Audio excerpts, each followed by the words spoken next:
Karong adlaw ilaag na pud ta mo sa lain nga laaganan dire sa Hong Kong.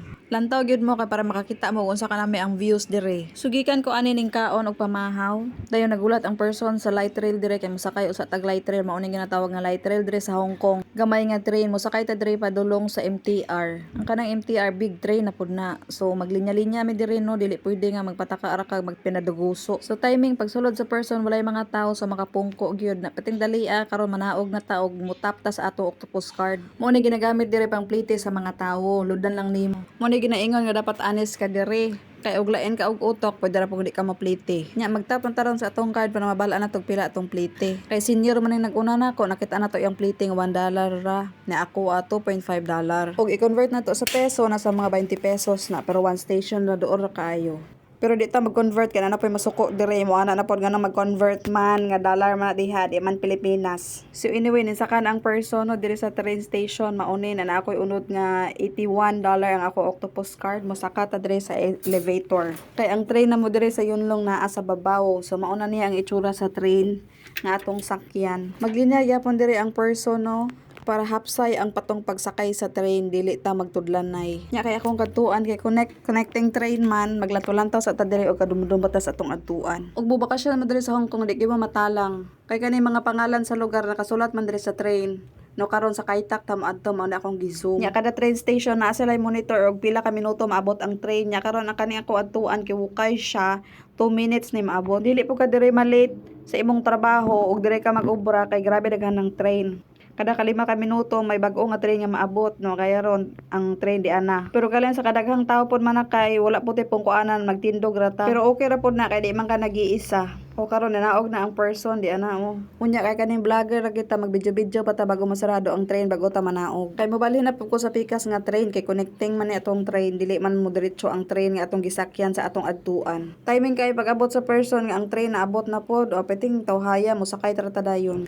O magulat ta direk maabre og lato na to pasahero nga mugwa sa sila usa kita mo na musakay. O di ana ko dire sa Kaitak nga akong ipakita ninyo nga lugar. Kaitak Sports Center dire sa Hong Kong nga tourist spot. Dire ni sa Kaitak nga sa exit D ka moagi. Dili sa Hong Kong di ka mawala kay kompleto mga signage. Nya laro na rong panahon nga grabe dahanan nag-reels. Tanan nga information makita na gid nimo sa Facebook. So wala na rason nga matalang ka og kabalo ka mobasa. Og di ka kabalo mobasa wa po nay problema. Kay naa kay ba kabalo mo ka maistorya. Kani diin pula sa kilid nga lingen mao nay sign nga na MTR station sa ilawom. So kay naabot naman ta diri no naglakat-lakat sa ang person kay maadto sa mga nami nga spots na ra diri duol. O nakita ninyo grabe daghanang tawo kay nami lagi diri ang lantawan ninyo. Grabe kabungga sa view. Daghan mga nag-date-date diri, nag-jogging-jogging, naglantaw-lantaw sa mga nami nga lalantawon. Kay pwede ka mag-relax-relax diri, daghang mga pulungkuan, daghang mga OFW nagpicture-picture. O daghan po mga talented nga nagsayaw-sayaw. Lantawan di ka may mga fountain diri, may mga river, ano yan, ilog-ilog yan, oy, ano yan, swimming pool. Basta nalimot og unsay tawag ana, basta patubig. Pero ani padahon na grabe na inita kay alas 3 man, pero pawala ra ang person, daghang kay mga nagpupungko dira sa stadium. O di ba bisag unsa kadaghan sa tawo pero limpyo kaayo ang Hong Kong. Makitaan gyud nimo dire unsa ka disiplinado ang mga tawo. Nga dili magpinataka og labay sa mga basura ba. O nakita na ninyo na nagbadig-banig diha. So alam na og unsa na mga OFW na nato ang mga kababayan or mga ibang lahi. Grabe gid kanami og naa kay freedom. Bisag usa ra ka adlaw sa usa ka semana, makarelax-relax ug makaginhawa. Makapahuway sa obra sa balay. Nya inani pa kanami ang imong views nga giadtuan. Panigurado gyud nga maka-recharge ka. Mawala ang imong kakapoy bisan usa ra ka adlaw.